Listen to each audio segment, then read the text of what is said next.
Well, hello, church. My name is Melissa Urich, and I'm a part of the staff team here at The Well, and it is just one of my favorite things to be able to welcome you to our online worship service. You know, there's a lot of exciting things happening around here in Ontario, Canada. That's where actually The Well meets, because things are starting to open back up again. I know other areas of the world have already done that, but this is exciting news. In fact, our church, The Well, meets in 3 different locations in person. So if you've been checking us out online for a while and you'd actually like to experience the 3D version of church, we would love to have you. We're meeting in Vaughan, King City, and Bolton, Ontario. Vaughan and Bolton meet in the mornings on Sundays at 10 a.m. And then actually in King City, we meet in the afternoon at 4. And you can get all of that information on our website. But I just want you to know that you would be more than welcome to join us. You know, we do this church thing every week. We gather together to sing and to pray and to listen. And we do this. It's actually a practice. It's something that we do together because we believe that when we stop in the craziness of the life that is going on around us, when we discipline ourselves to stop and to gather, that we can actually hear from God. We believe that's actually what our worship services are about. They're creating a space for you to encounter the God that loves you. And so even though you're joining us online, I don't want you to miss out on that today too. So I thought just before we get started, before the worship team comes on and leads you, and we always encourage people, I know you're online, but man, sing along with them. Before we do that, I just thought I would give you this chance to take a couple deep breaths with me and just slow down. I don't know what's on your mind for the rest of today. I don't know the to-do list that you have or the exciting things you're thinking about, but just for this next hour to just slow down and to enter into this space and allow your heart and your mind to be ministered to. So would you just close your eyes wherever you are and take 3 deep breaths with me? Let's do it together.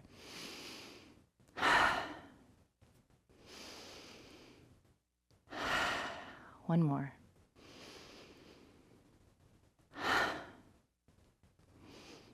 Welcome to The Well.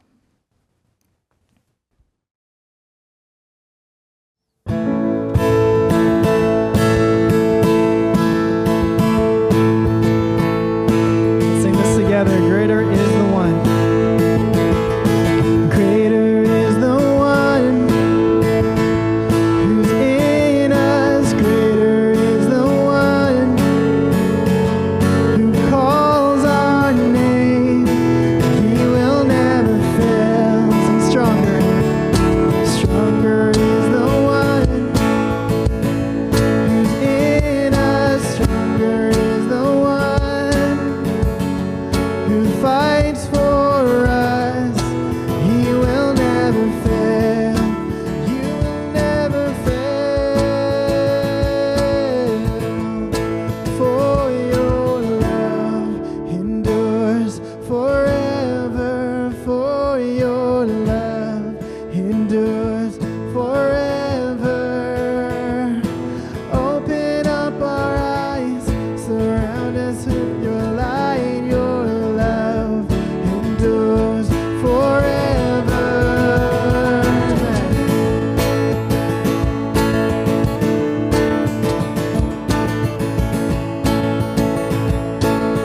Mighty is the one. Mighty is the one who's for us. Mighty is the one who's strong to save. He will make a way. You will make a way. For your love endures forever. For your love endures forever. Open up our eyes, surround us with your light. Your love endures forever. Our God is fighting for us always. Our God is fighting for us all. Our God is fighting for us always. We are not alone. We are not alone. Our God is fighting for us always. Our God is fighting for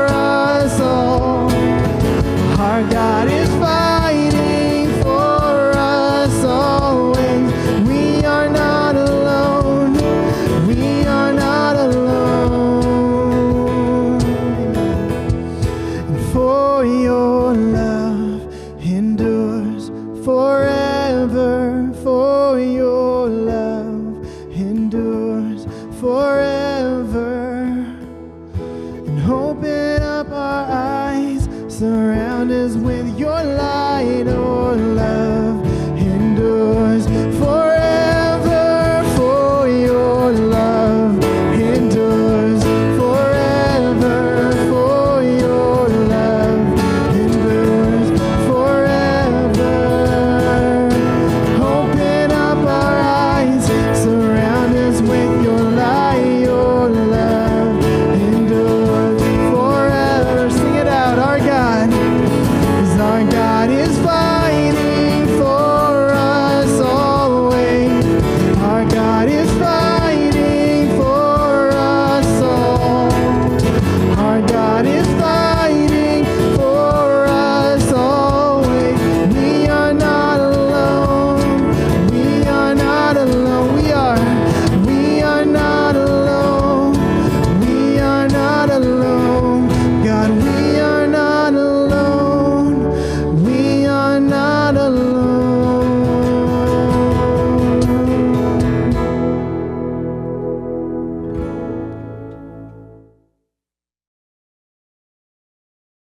Hey friends, so over the last several weeks, we have been in a series called Breakthrough. What it means to get unstuck, to be unhindered in our pursuit of freedom in all aspects of our lives, to be unstuck in our relationship with God, to be unstuck in our relationship with each other, to get breakthrough in some of the thought patterns or behaviors of ways of relating that maybe we feel like have held us back for many years. Maybe it's in a particular relationship or a particular area of life or just a season of life. Now, I don't know about you, but it's been a lot of heavy lifting over these last several weeks. Now, some of you may have felt like, oh, this has been so good. And I've heard from some of you like, yeah, this has been so good. It's been helpful. It's been encouraging. I feel hopeful. I've gotten some breakthrough, or this is reminding me of the breakthrough that I have had. Others of you have said, yeah, this is just scratching the surface. Man, I've never really thought about this, or haven't thought about this in a long time, or haven't thought about this in this way. We've covered a lot of ground. And so you just kind of scratched the surface. And then, of course, some of us have said, man, this has been hard. I don't want to think about this anymore. Or it's just been hard because you realize, wow, I didn't realize how stuck I was. Or that getting breakthrough is not an easy thing. And so wherever you happen to be, and even if you're just joining us, I'd encourage you to go back and listen to that series. For all kinds of reasons, after going through a series like this, we didn't just want to kind of close the book and say, well, that was good. Let's move on to the next thing. In fact, somebody in my home group says, hey, VJ, whatever series we move on to next, just so you know, I'll still be here. Just saying, this has begun to bring up things that I can't move on from quickly. And they're right. We shouldn't. And so what we actually wanted to do before we move on is do something that we actually have done a few times in the church, which is in our kind of rhythm every year, is to do this thing called Selah, which is like a holy pause. It's a Hebrew word, but it means to rest or to pause or to breathe. Take a breath, a deep breath. This just needs a pause. And we do that for all kinds of reasons. But certainly in a series like this, we want to pause because we just need the time to know that there's been a lot of heavy lifting. And so it's good to let it down, to actually pause, to stop, to rest from that because it's been hard work. We take a Selah because we're trying to become attentive to the fact that God is the one who brings breakthrough. And we need to be attentive to his presence and his voice. This isn't something we just take and can make happen in our lives or with our bare hands. And so we pause, we Selah, we rest and say, okay, where have I been these last few weeks? I need time to reflect. And of course, we encourage you to do that in your own life, but we want to do that as a church together. But maybe the most important reason that we need to Selah in this particular time is because of this. Breakthrough is a lifelong battle. Breakthrough is a lifelong battle. And I want to name that for a couple of reasons. One is to say, this is battle. We've talked about how it's not a battle with other people. That's often the relational issues we have. It's that we're wrestling with God in the deep things of our lives and the ways that he wants to transform us. It's a battle for other people, for the relationships in our lives. We're not meant to fight with each other, but to fight for each other, that the breakthroughs we meant to get in our lives are for the benefit of others as well. but also to recognize that part of our battle is not against flesh and blood in the seen world, but we're fighting with the lies of the enemy that are trying to come in and control our lives and really, lead us down false and unhelpful paths. So that's a battle. We're fighting with our flesh sometimes, where we have our good and beautiful and healthy desires and our not good, unhealthy, broken desires that are in conflict with each other. All of which is to say, breakthrough is a lifelong battle. It is battle. And that's why we're tired even thinking about some of this stuff, or maybe tired of thinking about it. But it also recognizes that this is going to take time. Jen shared with you a little bit of her story a couple weeks ago. And as someone who's married to her, seeing like these breakthroughs that we get, and she see this in my life, they don't happen quickly. This is decades of work. And I say that to encourage you to say, there's no silver bullet in this, and don't expect unbelievable freedom in every area of our life all the time. When we get a breakthrough in a small way or big way, man, it's a miracle. But it takes a lifelong attentiveness to the battle in order to see that. And hopefully we see the little wins along the way. Some of you have seen those in this series. Some of you are realizing, I think it's there. Some of you are like, I haven't seen any. It is a lifelong battle. And therefore, it's good to rest from the battle. It's good to rest and pause and remember, as a song that we've been singing throughout this series that we're going to sing in a moment, the battle belongs to the Lord. He is fighting for us. We can rest that the one who is stronger and greater and more beautiful and powerful, the one who can do things we could never do for ourselves, he is the one who is fighting for us. And so I just want to invite you, even in this moment, if this has been and felt like kind of heavy lifting for you, to just rest and say, okay, yes, God, this battle belongs to you. It may take a lifetime, but you're going to see it through. You have guaranteed victory in this, but I'm going to trust you with it. And so let's use these words. The words actually contrast sometimes what we see with what God actually sees. And so let this be an encouragement to your soul to stop and pause and know that the battle is in God's hands.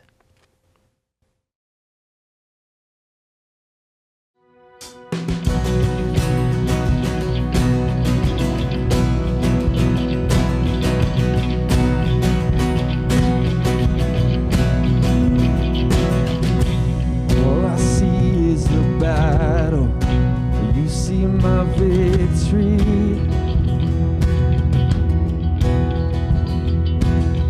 When all I see is a mountain, you see a mountain move.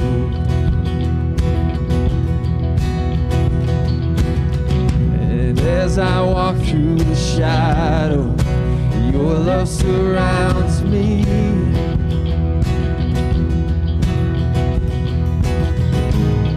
There's nothing to fear now, for I am safe with you. So when I fight on my knees, with my hands lifted high. Oh God, the battle belongs to you, and every fear I lay at your feet, and I'll sing through the night. Oh God, the battle belongs to you.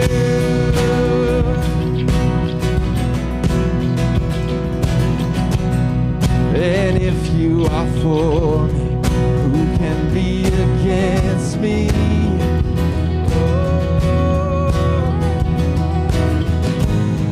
For Jesus, there's nothing impossible for you.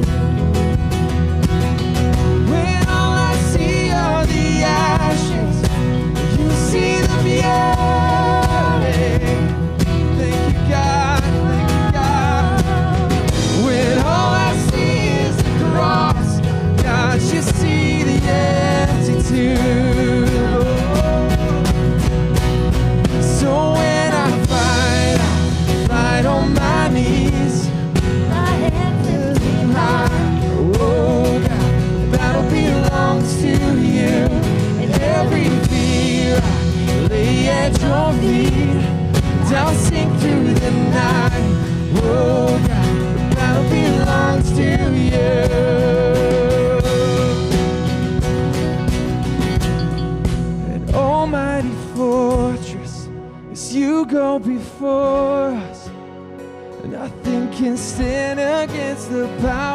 of our God. You shine in the shadows, you win every battle.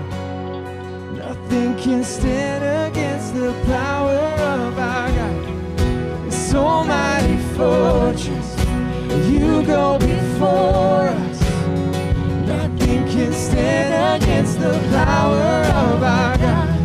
You shine in the shadows, you win every battle. Nothing can stand against the power of our God. So when I fight on my knees with my hands lifted high, oh God, the battle belongs to you. Every fear I lay at your feet, dancing through the night, oh God, the battle belongs to you. Oh God, the battle belongs to you.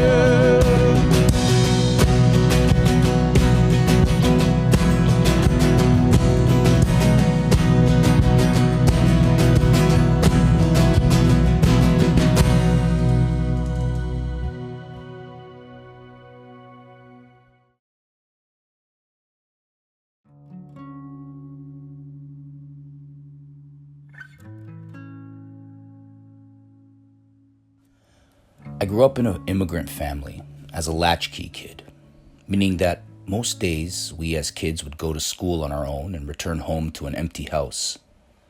My father worked as an accountant and my mother in a factory. They both worked long, hard, regular hours. Both of my parents grew up in difficult families. My mother's father passed away when she was young, and she quit school to start working to help provide for the family when she was a teenager. My father also never finished high school and did not have a regular family life. So when it came to our home, I don't think my parents had very good examples of what a healthy family looked like. I don't remember a lot of family time or interaction other than watching TV together and occasionally watching a movie. A lot of my first experiences were from family friends who would invite us out. Things like first fishing trip, first ball games, first camping trip. Our family valued school very highly, as it was the key to a good job and a future. Sports or other activities were not important, and were not part of my upbringing. It was difficult because I was a rambunctious and smart child. Often I would be bored, and I don't think my parents knew how to engage with me. Unfortunately, my ideas always looked like trouble to them. In our house, trouble was addressed quickly, loudly, and corporally. There were always bamboo sticks strategically placed around the house to enforce quick judgment and punishment. For many years as an adult, I made excuses for the way things were in my home. They didn't know better, they did the best they could. Or I would joke about it, like how my parents were worse than someone else's, or how all kids of immigrant families are treated. But all of this was having negative effects on my relationships in the present. I was often irritable with my parents, and I was quite snippy with them. I didn't want much advice from them, especially in the area of raising kids. Ironically, as many of us do, we say things like, "I'm never going to be like my parents," or "I would never do that to my kids." However, in actual fact, I often found myself defaulting to how I was raised. I would have difficult interactions with my children, as many parents do, but how it turned out was upsetting and didn't feel right. My partner and I would often discuss how to improve and how to do better. To be clear, we were not physically disciplining our children like my parents did. However, we were often loud and angry with them. A few years back, my father sent me an email saying that he did a bad job as a parent when I was young, and that I shouldn't yell at my kids, and said he was sorry. When I saw his email, I shelved it and didn't respond to him. How dare he tell me how to treat and raise my kids? He had his chance, and now he wants to say sorry? But as time went on, through some prayer ministry, personal reflection, and many discussions with my spouse, I realized that I needed to admit that though the example I was given was not a good one, I was following it anyway. And then I remembered the email and the fact I had ignored it for years, simply not wanting to deal with it. Instead of just saying, "They did their best, just like we are, there isn't anything to forgive," I knew I needed to deal with my past. Firstly, I had to simply acknowledge that there was a lot of hurt and damage done. Looking back, I was protecting myself and them by dismissing my treatment as ignorance. Even to this day, I have trouble using the accurate word abuse to describe it. Secondly, I needed to release them from anything they owed me to make things right, or any sense of retribution or payback. To be honest, I'm still walking that journey. Forgiveness is not done immediately, but it starts with a choice to forgive and to walk towards that direction every day. It's like starting a marathon. You start the race by making the decision to be there and at the starting line, and you work your way towards the finish line. It's not quick or easy work, but it sure beats living in bitterness. In my experience, when bitterness takes hold of you, depression and other nasty emotions soon follow. One night I took the opportunity to tell my dad that God had shown me forgiveness, and in that same way had commanded me also to forgive. I told him I accepted his apology and forgave him as he had asked in his email a few years prior. Slowly but surely, changes are happening. I'm noticing that I am much more patient with my dad and not as snippy with him. I feel also that there is more freedom to love him, and I don't see caring for him as a burden anymore. He's even taken to hugging me and my kids more now. This has also drastically changed how I see and parent my own kids. I would often argue with my spouse that this was the way I was brought up and look how I turned out. But that now had a new meaning.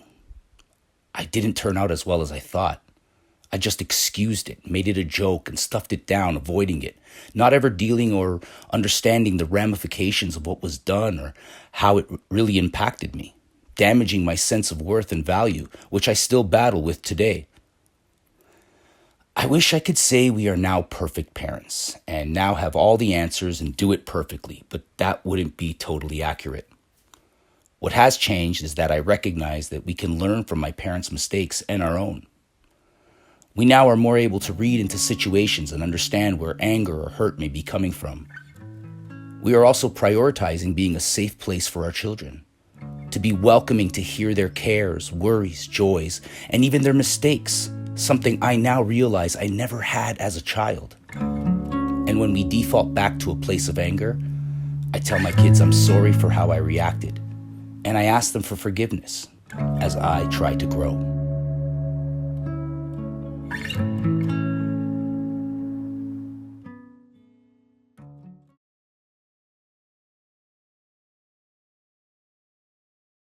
One of the things we wanted to stop and reflect on today is, we said that part of our struggle in breakthrough is that we all have kind of a mental map for how we think the world works, made up of ideas that help us navigate the decisions and desires and pathways of our lives in all aspects of life, with God and with each other, and every decision that we make. And we said on that mental map, there are good and beautiful and most importantly, true ideas. In other words, the map corresponds to reality, to what's real. But there are also in every one of our mental maps, ideas that we think are true but are actually false. Ideas that actually point us and say, oh, this is what's real, but it's actually not real. It's an illusion. And so that we can be led astray by that. And we said one of the ways the enemy works in our lives, or sometimes we just adopt these things from our family history or whatever, is by sowing seeds of lies that actually distort our view of reality and take us down paths. And I've said this as an example. We've all been heading down a road of a decision or a pathway or place in life where we were sure it was right and it was good and is what we wanted, only later to go, what was I thinking, right? That's just, we've all had an example, whatever that might be, big or small. That just tells us, wait, our maps have good ideas and false ideas on them. And we need, therefore, to let Jesus teach us what's true. See, the most beautiful thing about Jesus is he didn't just teach truth. He said, I am truth. In other words, I am the one you can trust to paint the truest picture of reality for you so that you know what's real. And so here's what I wanted to do, just in these moments as we pause. because we have talked about a lot of really amazing truth over these last 7 weeks. Truths that are not just go, oh, that's nice. Truths which, if they made their way onto our mental maps, if they made their way into our hearts, that we deeply believed they were true and lived by them, we could get breakthrough. They're the key to actually getting breakthroughs, having truth inside of us that we live by that comes from Jesus. And so here's what I'm going to do. I'm just going to read through a bunch of truth statements that kind of summarize where we've been. Now listen, even if you missed some weeks or you've never been to our church before, or you missed this whole series, these will still ring true to you. These are still true. And they can still be things that you say, oh man, I need that. And so I want you to listen to them as I read them slowly. But here's the thing. I want you to listen to them like, remember, this is about pause. This is about a holy rest. Listen to them like this. We're right in that point in the wintertime here in Canada where we're anticipating spring. There's actually been a couple days even this month where we walked out and it was like warm or semi-warm and it smelled like spring. But I want you to think about that first day of spring when you walk out and you realize, oh, I don't need this jacket. The sun is warm enough for me. Or, oh, that air is so fresh. It's not cold, it's fresh. I want you to think about these truths like sun, that you're like, oh, this warms me. Or, oh, I want to breathe that in. So just receive it like that as I read them slowly. There's 10 of them, and you're going to have time. I'm just going to read them slowly and give you a chance to just remember these truths. And so here we go. God, your God, is gracious, compassionate, slow to anger, and abounding in love towards you. That's true. You are not alone in this world, left to figure out life by yourself, but you have been adopted into the family of God, loved by God, and given a family of faith who loves you as well.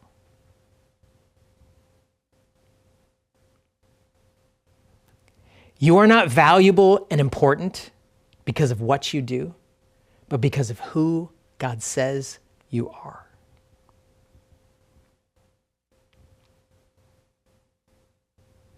Here's another truth. When we confess our sin, we get more grace, less shame, and less of the enemy's influence in our lives.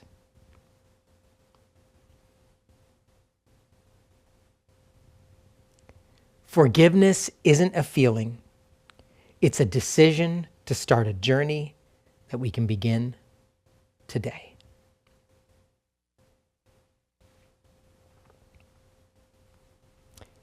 We are all products of our past, but we don't have to be prisoners of it. We say that again. We are all products of our past, but we don't have to be prisoners of it.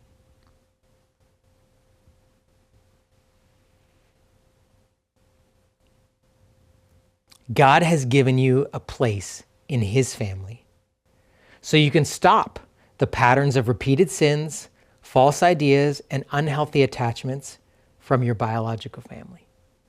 You can stop the pattern from repeating. Here's another truth. The emotional wounds of our past, which trigger the strong reactions and unhealthy patterns of our present, are the very things Jesus came to heal. That's why he came.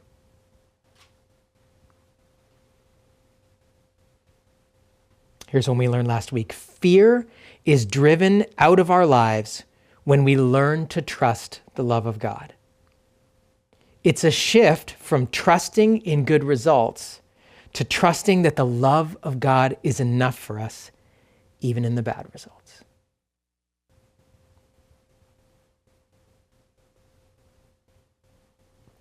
And finally, the family of God, our church, is a gift to help each of us tangibly experience forgiveness, grace, healing, and help.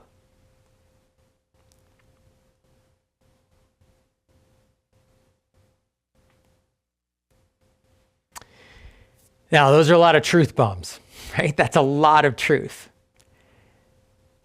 And there can be a lot of things. If you're anything like me, this series has brought up a lot of stuff for me. I'm like, oh yeah, okay, I've seen a bit of breakthrough there. Oh man, I want more breakthrough here. There's a lot of ground we've covered. But Jesus doesn't give us all of that stuff at once to hold and say, fix all of this, right? It's not like he comes in and invites us to the operating table and does surgery on every part of our body all at once or whatever. That's not how Jesus works. In fact, Jen reminded us when she preached that Jesus is a gentleman. He doesn't kick down the door of our lives and says, we got to fix this place up. He actually just knocks on the door. And we have the opportunity to invite him in to these places in our lives. So here's what we're going to do. Because I just listed 10 truths, all of them, each one of them, so powerful, even by themselves. I just want to give you some time to ask Jesus, which is the most important one for you right now? To let Jesus say that. We might say, I got to fix this, I got to fix that. Other people might be wanting you to fix this, fix that. But we just want to invite Jesus and say, Jesus, what is most important for me to know? Which of these truths do you want me to really cling to? Which of these truths do you want me to fight for in my life? Which of these truths do I most need to have sit and land on my mental map to be deeply planted in my heart? And we're going to give you space to just ask him that question and listen. And you may hear kind of in your head, because you're going to see these truths on the screen again. We're going to systematically go through them. You're just going to listen to or watch them, read them. You may hear in your head when you read one of them, Jesus saying this one. It may be just a deep impression. You're like, whoa, that one hits me. I need that one. Or you may have just a feeling of total peace when one of them's read, that Jesus is saying, yeah, this is the good one. I have got this one for you. Of course, we want them all to be true, and we want to have that internalized in our lives, but we need him to just direct us gently and to say, Jesus, which of these is most important for me to know now? Which of these do I need to fight for? And so just watch as they scroll through the screen. You're going to have time for each one, and just be listening, asking Jesus, which of these is most important for me today?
Well, if you've heard Jesus kind of put his finger on something that's amazing, you're inviting him into that. If you haven't yet, you can just kind of continue doing this later on in the day or even just the rest of the service. Just wait to hear. But if that's happened, if you're kind of aware of that or either way, I'd invite you to just take a step of response to that, to invite Jesus in. Kind of looks like practically sometimes inviting another person in, talking to a friend or someone in your home group or a pastor to say, hey, can you help me? Can you pray for me in this? I need to lean into this. I need to fight for this more in my life. It may involve taking a step like signing up for a renewal prayer appointment. We've talked to you about that. You can email prayer@thewell.ca and someone will get in touch with you to receive some prayer for some of this, maybe getting rid of some lies or dealing with some stuff in the past or being able to get breakthrough in a relationship. And so you can take a step like that. If you happen to be watching at one of our live sites, today we have some prayer ministers available for you. And so the band's going to lead us in a couple of songs just to give us some time to respond and to rest and to sing. But during that time, there are prayer ministers available. You can get up and go and receive prayer. And you may want to say to them, hey, this is the one I need to fight for. Can you pray for me? Can you pray that my heart will begin to believe this truth? And so if you are watching live, you have an opportunity to do that now. But if you're watching online, I invite you to think about, okay, who can I invite into this with me to help me in this journey of fighting for truth in my life?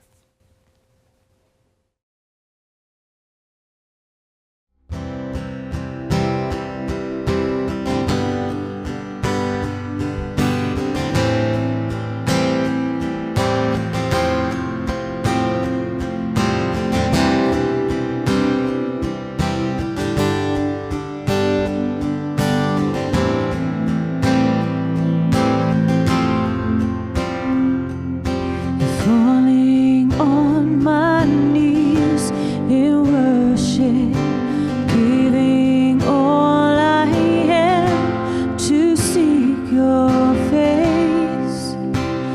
Lord, all I am is yours. My whole life I place in your hand. God of mercy, humbled I bow down in your presence at your throne.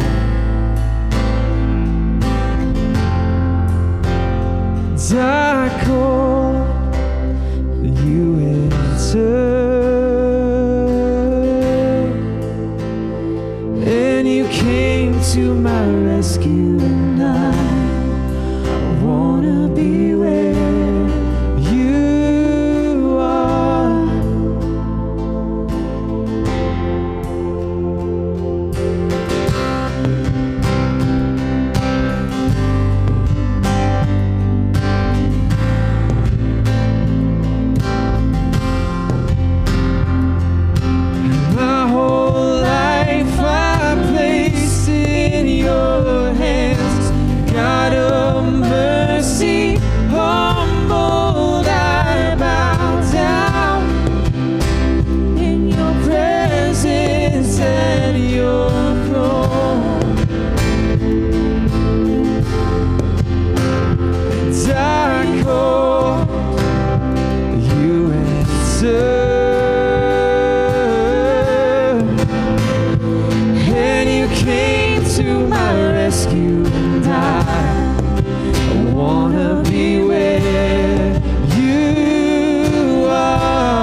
Sing this as a prayer.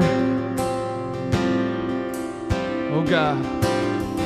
In my life, be lifted high, our world be lifted high, our love be lifted high.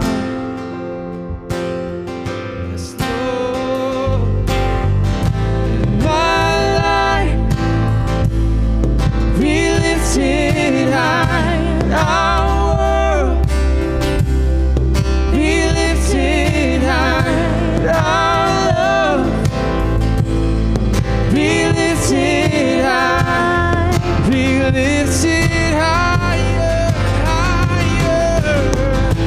My life be lifted high, our world be lifted high, our love, oh, be lifted higher, higher, higher. Say, in my life, be lifted high, our world be lifted high, our love be lifted high.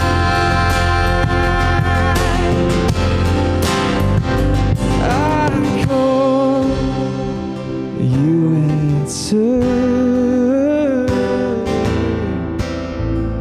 and you came to my rescue, and I wanna be where you are.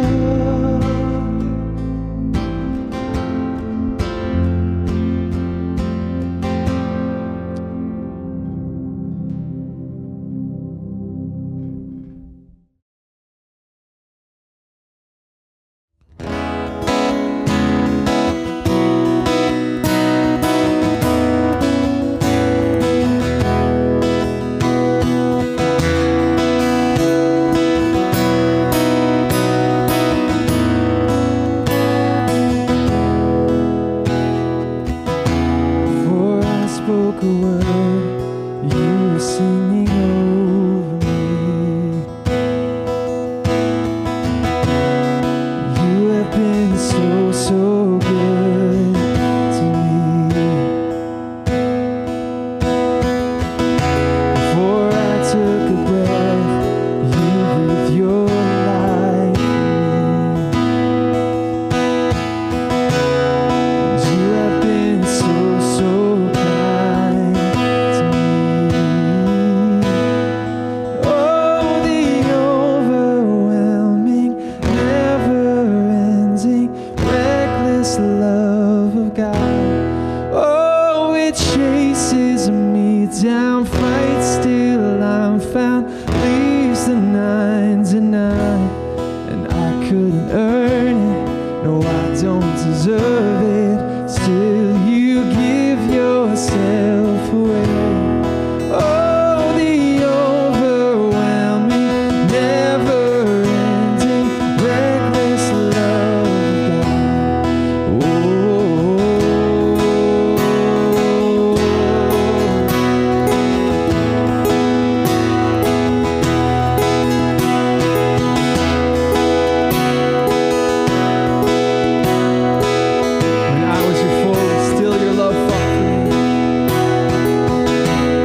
shadow you won't light up, mountain you won't climb up, coming after me.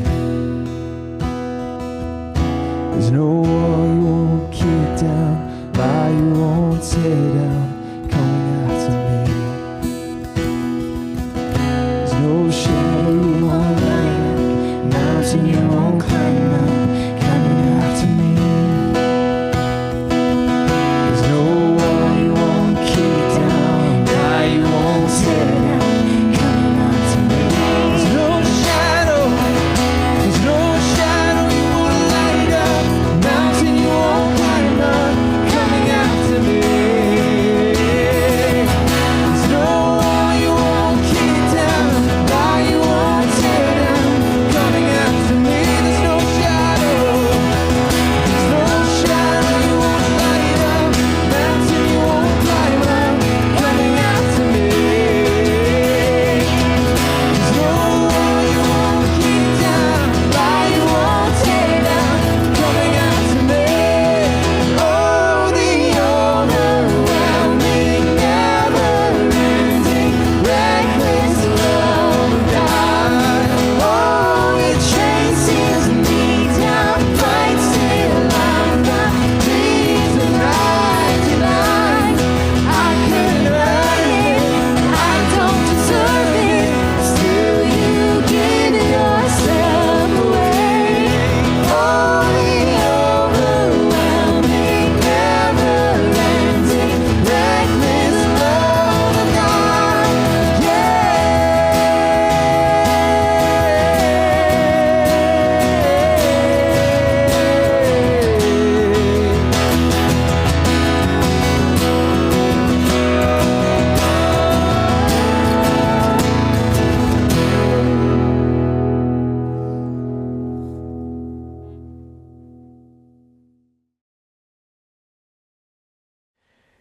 As we come to the end of our Selah time together, I wanted to finish with a passage that actually has appeared a couple times in the daily readings, if you've had a chance to do it through this time, and one that has just so touched my heart a lot in this season, in this series.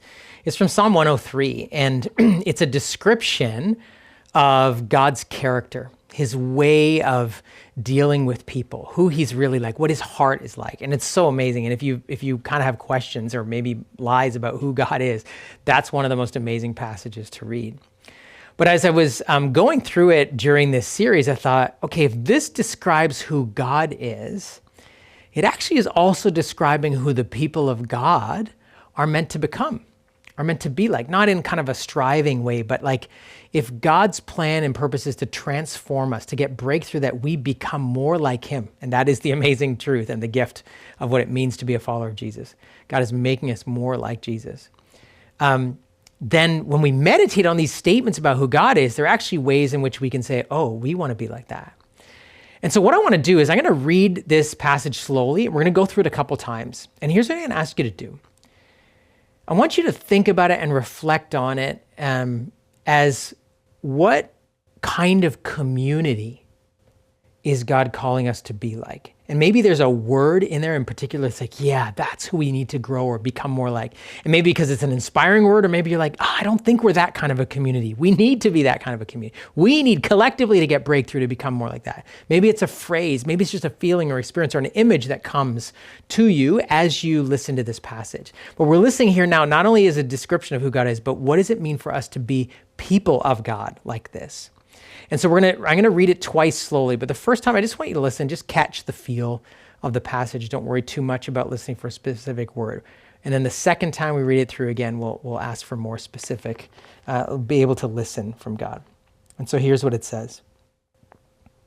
The Lord works righteousness and justice for all the oppressed. He made known his ways to Moses, his deeds to the people of Israel. And then there's a colon. These are the things. These are the deeds he made known.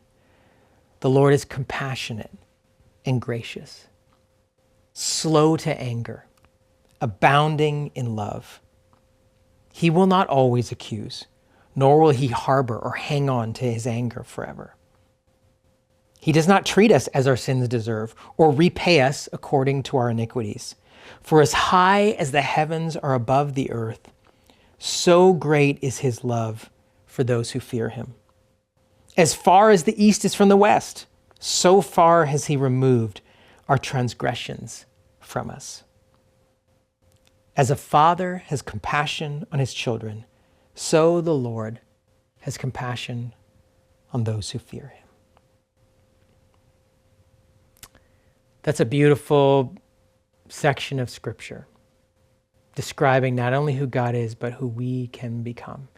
And so now as I read through it slowly again, I want you to listen to this specific question. We're really asking God, what kind of community are you calling us to become? Maybe a word, a phrase, or an image that comes from this text. But just listen slowly for the answer to that question. God, what kind of community are you calling us to become? The Lord works righteousness and justice for all the oppressed. He made known his ways to Moses, his deeds to the people of Israel. The Lord is compassionate and gracious, slow to anger, and abounding in love. He will not always accuse, nor will he harbor his anger forever. He does not treat us as our sins deserve or repay us according to our iniquities. For as high as the heavens are above the earth, so great is his love for those who fear him. As far as the east is from the west, that's how far he has removed our transgressions from us. As a father has compassion on his children, so the Lord has compassion on those who fear him.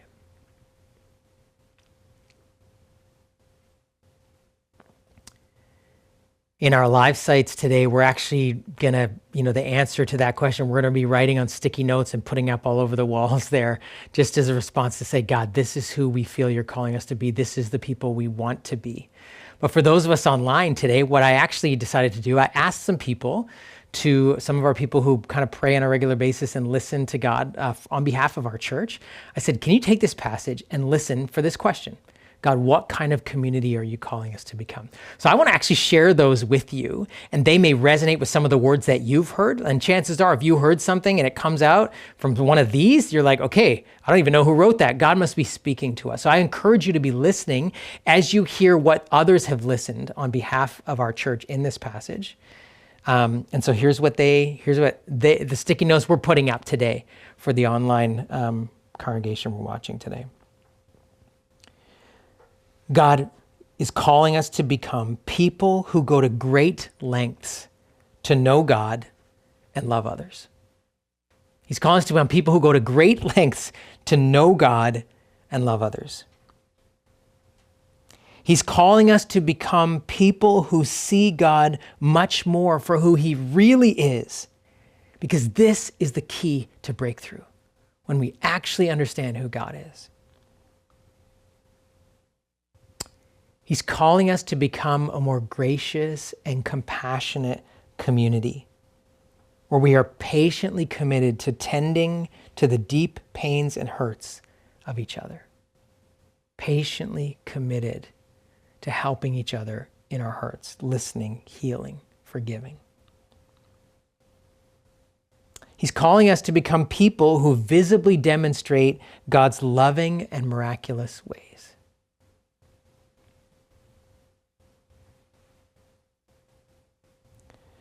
He's calling us to be people who make the time to intentionally pursue and listen to God. People who make time for that in our lives. And he's calling us to be people who truly forgive, who actually remove our sins from each other so that when we look at each other, we don't see each other's sins. These are just a few of the things that God put on our hearts for a number of people, the kind of community he's calling us to become. You may have stuff to add to that. And if you do, if God kind of either affirmed something, you said, yeah, I heard that too, or that was really strong for me, or maybe something else, I'd encourage you to email your site pastor or email me to add to the fire, because this is the way God is directing us as a community. Say, hey, lean into this, become more like me in this way. We're going to close our Selah time with this beautiful song of declaration about our freedom, the freedom that we have in Christ.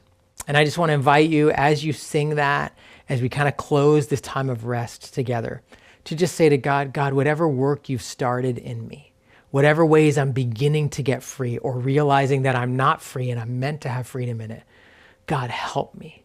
God, lead me through this. God, bring people in our community alongside, or help me to help others do that. And so let's sing and respond to that together as a family.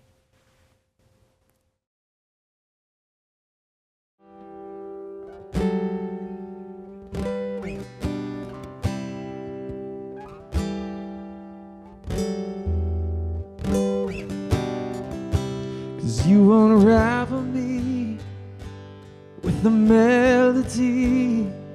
You surround me with a song of deliverance from my enemies, until all my fears are gone. 'Cause I'm no longer a slave to fear. I am a child of God. 'Cause I'm no longer a slave to fear. I am a child of God.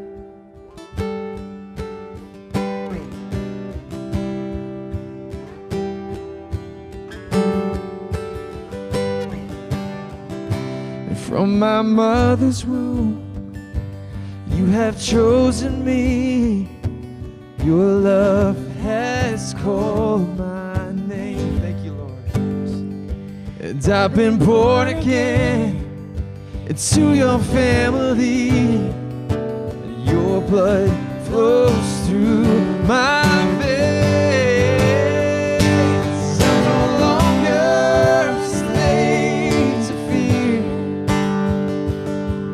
I am a child of God.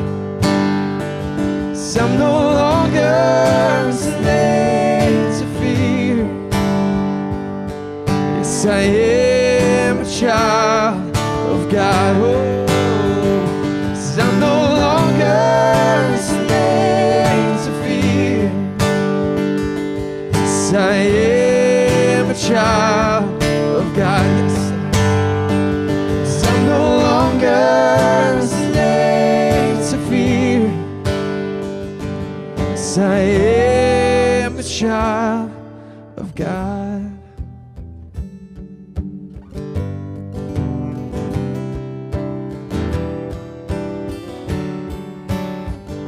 And we sing, oh,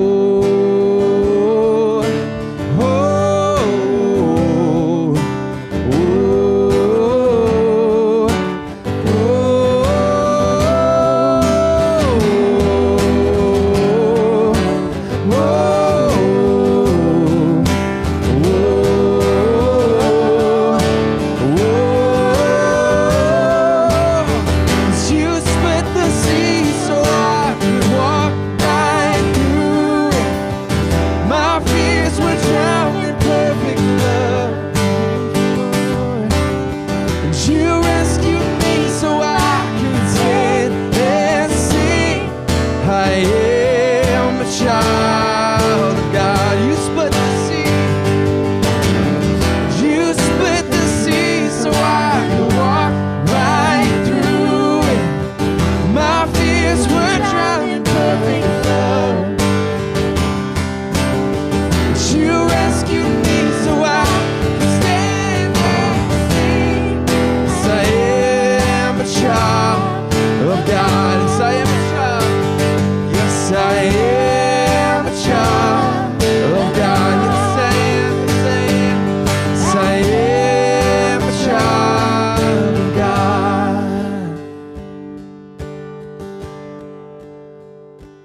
no longer a slave to fear.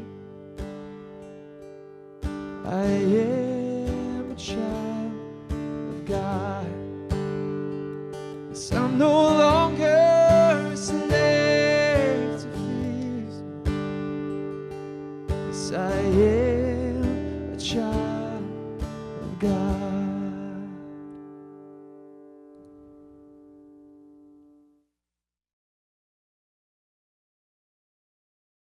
Okay, church. Well, before you go, like I mentioned at the beginning, maybe you're new here. Maybe you haven't actually met anybody on our staff or connected with anyone here at the church, and we would love to meet with you, whether it's just over email or like, I don't know if you noticed, but I'm a pretty excitable person. I love coffee, and so I'd love to meet you for one. You can just go to thewell.ca/new here and complete one of our like connection forms. And one of our site pastors or staff team will be happy to get in contact with you and answer any questions you might have. Don't worry, we're not going to show up at your house. We don't even ask for your address. It's just your email, so you don't need to be afraid. Before you go today, I wanted to let you know, like I said at the beginning of the service, there's lots of exciting things happening around here. And in fact, the announcements that we have coming next are really cool. Like there's some really fun things that I wouldn't want you to miss out on. So before you go, just carve out a few more minutes and have a look at some of these announcements.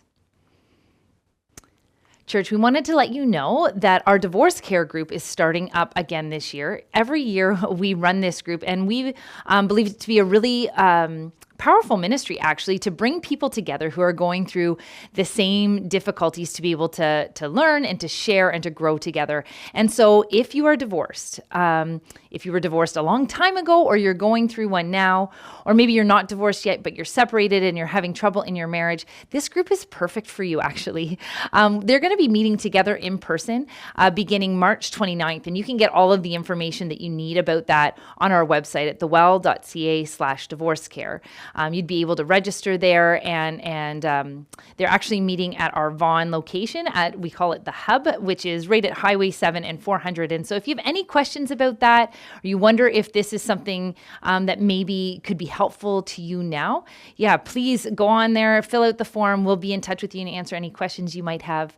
But yeah, we wanted to make that available to you. Oh, also, I wanted to tell you, if you know someone who doesn't go to our church, they're welcome as well. Feel free to invite others. This is actually just a ministry that we want to be able to offer. There's lots of people that have to go through this, and so we want to be able to be there and walk through that with them. Guys, one aspect of my job is actually to be a family ministry pastor, and that's just a privilege for me. I'm a mom myself. I have two kids who are, I guess, 14 and 16. I know, it's unbelievable. How could I have children that old? It's crazy, right? But anyways, I wanted to tell you, we know that parenting is tough. It is. And we know that you want to get it right. Like we all do, don't we? We don't want to actually mess this thing up. So we want to help.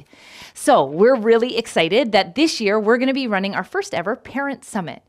There's lots of different ways that we try here at the Well to support parents, but that includes bringing in experts. And so we're really excited to be able to use a curriculum called Are My Kids on Track? And let me tell you, okay, this is not a curriculum that's all about measuring, different kind of technical things or like quantitative things that is going to actually make you feel terrible about how you parent. So I just want to relieve you of that now. Actually, the point of this is it's a very conversational curriculum in which we talk about different milestones that our kids need to reach, but not maybe milestones that you think of, like how fast they walk or whether or not they're sleeping through the night. Those are important things. But we're actually going to be talking about emotional and social and spiritual milestones that kids need to go through to become healthy, functioning adults. That's our goal, right? We want our kids to grow up to be healthy and whole and contributing members of society. And so we are just really excited to offer this course. It's actually going to be happening online.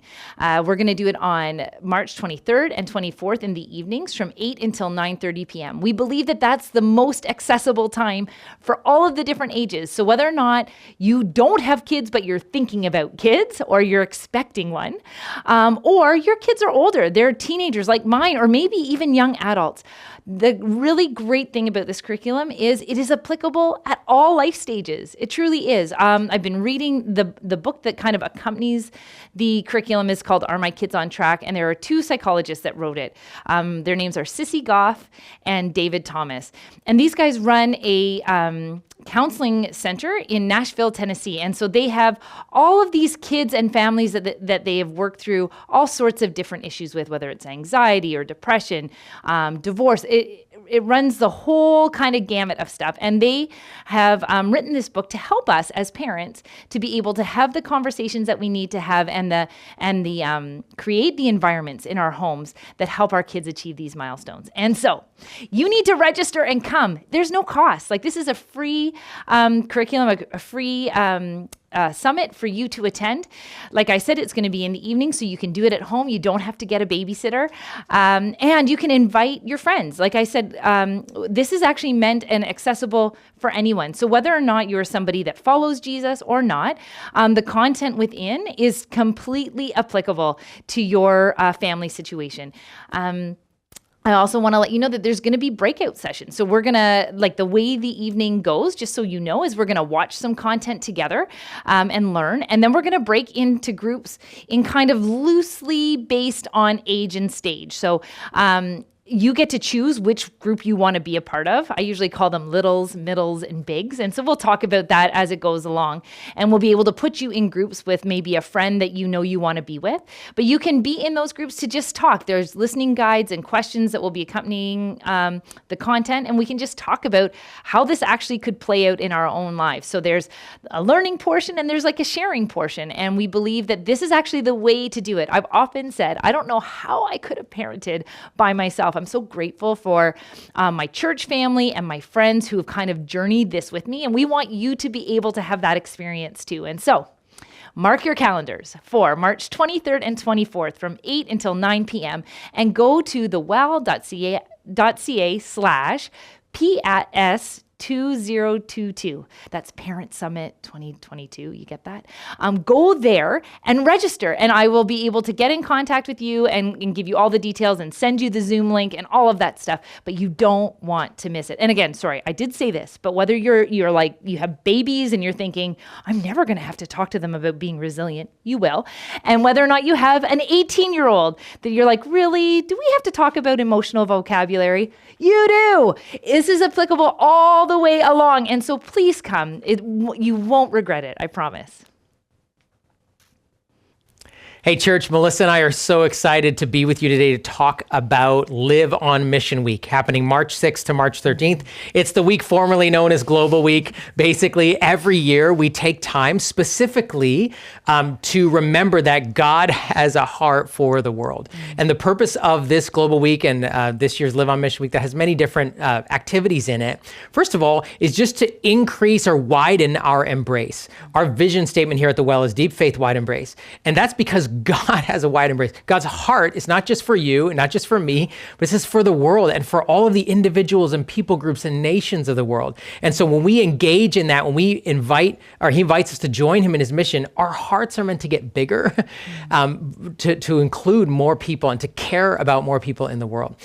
Secondly, we do that by connecting with and supporting our international workers. So we are so blessed and privileged to have people who are a part of our church family, but who live and work in other parts of the world, doing the good work of justice and mercy and compassion in other parts of the world that need it. And so we get to support them, hear from them, connect with them, sometimes in their homes, sometimes we do that virtually.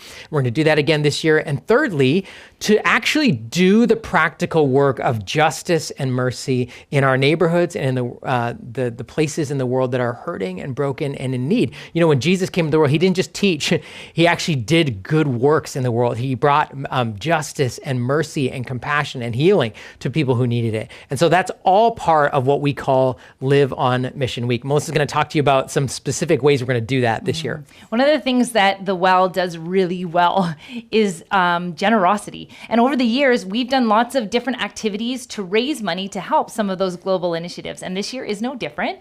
For Live on Mission Week, we have a goal this year of $10,000. And where's that money going to? I can't wait to tell you. That $10,000 would actually send 20 kids to school in Conakry, Guinea, West Africa.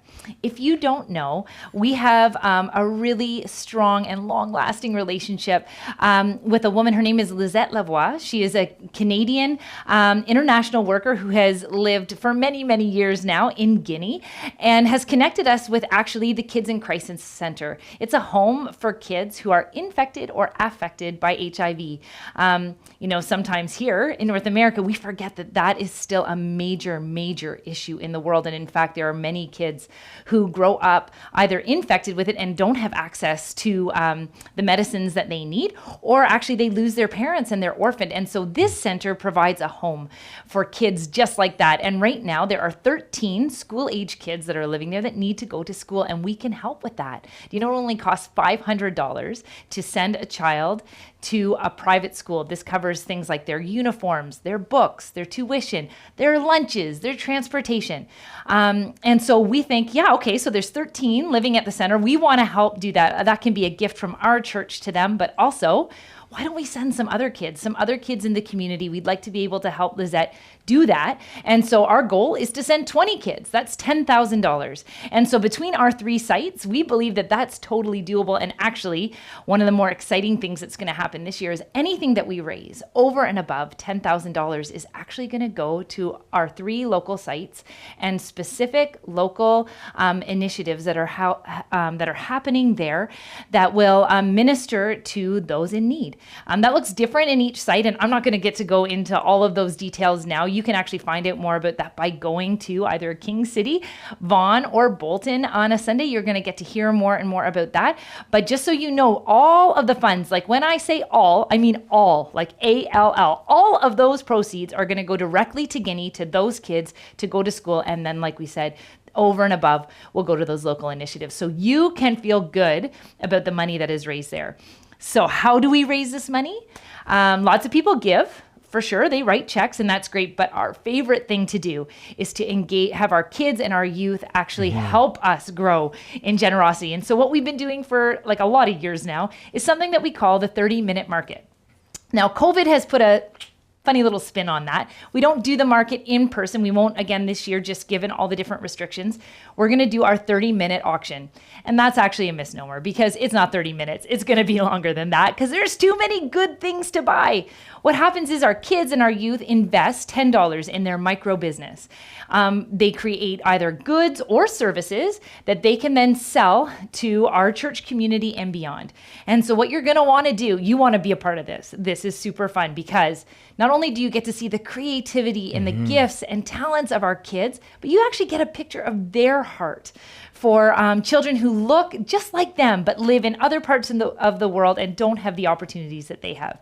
So what'll happen on the 30-minute auction day is you're going to log in on Zoom, and then we're going to be able to see what these kids have created. Just some of the things they've done over the years is they've done basketball clinics. They've sold stuff like handmade jewelry and stuffed animals.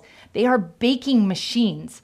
The talent knows no end. And so you want to be a part of this. You log on, we will have the auction and I'll go through all the different things. I will be your auctioneer. And I do talk fast, not quite as fast as an auctioneer, but I'm pretty well suited. It's worth tuning in just for that. Yeah. That's right. You get to come on and then we get to raise money together to be able to bless these kids in Guinea and bless our communities. So you don't want to miss it. It's on March the 6th. It's going to start at 12:30 p.m. and run for probably about an hour over Zoom. And so you need to mark your calendars for that. Thanks so much for listening. We trust that week is going to make your heart bigger, more like God's, and that you'll actually realize, man, what a blessing it is to give because what we receive from that. So look forward to seeing you at our Live on Mission Week this year.